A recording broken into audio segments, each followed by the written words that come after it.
Hi guys, so today I just wanted to talk about Ollie Rodrigo's Unrivaled tour. I see a bunch of people talking about on Twitter. I just want to address some criticisms. I think the main criticism I see, okay, one of the main criticisms I see is the fact of the ticket prices, which, to be honest, I'll complain about the ticket prices too.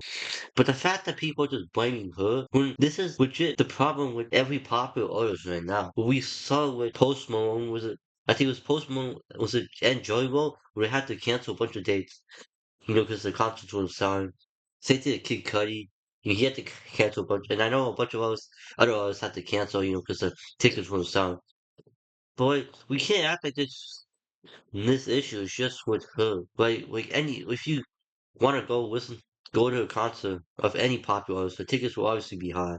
Now, and I'll complain as much as, you know, other people, but we can't just be blaming her. I think another criticism is the fact that she's doing 10 dates in LA and New York, right? And then she's also doing, 11 in London, and people are complaining that, the fucking Midwest, and whoever international dates is, she's not coming there. And the one thing I'll say, yes, obviously, you know, that is something you should complain about, but complain about 10 dates in LA, like, brother, it was what, 12 p.m., right? But I legit signed up for every date in LA. I queued up for every date in LA, and I couldn't get a fucking ticket. Like, 10 dates, like, 10 days in LA seems like a lot until you can't get a ticket. And that, I think, what bothers me the most is the fact that obviously is that the only way you could have gotten a ticket is by having an Amex card, and be able to, buy tickets from the pre-sale. Yeah, you even had some fans, but I saw some people that were really getting an Amex card just to buy your tickets. And I think that's what frustrates me the most, is the fact that the general sale, bro, the tickets were all gone, bro. And they actually had some good queues in some of the dates, but I think I was like number 5,000, 4,000 maybe. And some of the dates, and all the tickets were sold out, bro. And that's just a shame, man. Because this shit has to be better, bro. Like, there's no way there's 10 dates in LA, all of them sold out. And the tickets are this ridiculously priced. Something's gotta change.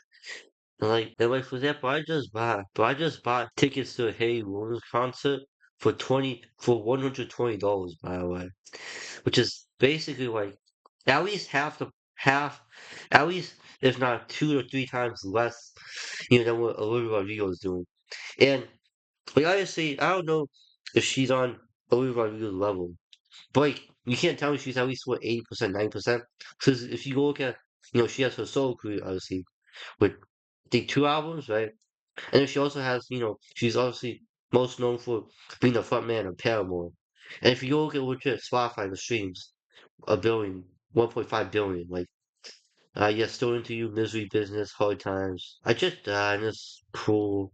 And there's obviously some other massive songs I'm missing, but you can't tell me she's also not super popular. And her tickets are 120, which is still kind of expensive, bro. Today just got announced that, the show in LA, I think it's with Magnolia Bay, and it's just like, bro, are you kidding me? Well, like, legit, that's like insane, bro. As the opener, or whatever. Or I think as a duo, I don't know. That's a crazy lineup, bro. And that's like for sure like a dream, bro. I just thought about this, and I just gave the Haley Williams example, and I just thought about J Cole. In my head I was like, okay, I checked I already checked the prices like a few days ago. In my head it's like, oh, they'll probably be around 200. But no, I checked it. He's also doing Into It Dome, by the way, in Inglewood. And the prices are 115, bro. So it's basically the same as Haley Williams. J. Cole's doing it at the same venue as Olivia Rodrigo. And he's doing it for 2 or 3 times less, just like Haley Williams. And he's arguably, just as popular, if not more popular. You can't tell me more people don't know who J. Cole is, bro. Now, I'm actually contemplating going to, the Fall tour. Because I'm seeing like 115 for J. Cole, okay, ain't that bad. Trying to be for you. But obviously, the seats aren't going to be that good. But it doesn't really fucking matter, bro. When compare to Olivia Rodrigo. That's it. Thank you guys for watching.